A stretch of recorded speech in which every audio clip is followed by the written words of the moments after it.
Equity linked saving scheme यानी कि ELSS mutual fund का दौर अब क्या खत्म होने की कगार पर है। जो स्कीम कभी टैक्स बचाने के लिए निवेशकों की पहली पसंद हुआ करती थी, अब उसकी चमक जो है वो फीकी पड़ती नजर आ रही है। वजह साफ है, ज्यादातर लोग अब पुराने टैक्स सिस्टम को छोड़कर नए टैक्स रिजीम की ओर जो है वो बढ़ रहे हैं। ऐसे में ELSS में नया पैसा आना जो है वो कम हो गया है और जिनका लॉक इन पीरियड पूरा हो चुका है ये भी अब अपना पैसा निकाल रहे हैं। चलिए जानते हैं इसके पीछे की आखिर वजह क्या है। नमस्कार, मैं हूं संध्या बिष्ट और आप देख रहे हैं the economic times Hindi.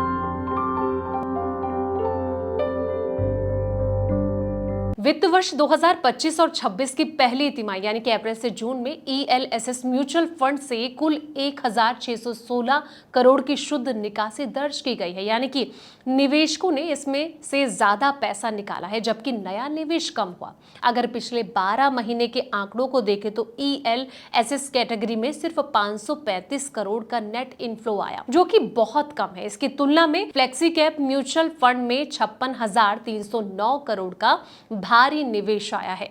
Expert का ये कहना है कि इसके पीछे जो सबसे बड़ी वजह है न्यू टैक्स रिजीम है, जिसे अब ज्यादा लोग जो हैं वो अपना रहे हैं।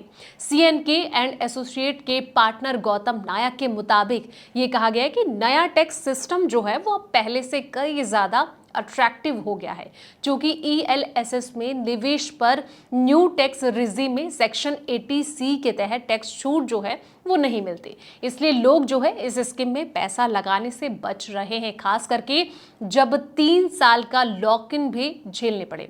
ELSS म्यूचुअल फंड लोगों में इसलिए पॉपुलर था क्योंकि इसमें किसी भी टैक्स सेविंग स्कीम के मुकाबले लॉक इन पीरियड सबसे कम है। जी हाँ, जैसे पब्लिक प्रोविडेंट फंड यानी कि PPF हो गया, नेशनल सेविंग सर्टिफिकेट यानी कि NSC, और वहीं 5 साल के टैक्स बचाने वाले फिक्स डिपॉजिट की तुलना में ELSS सिर्फ 3 साल के लिए पैसा रोकना पड़ता था। इसके साथ ही ये स्कीम जो है वो शेयर बाजार से जुड़ी होने की वजह से अच्छा रिटर्न भी देती थी।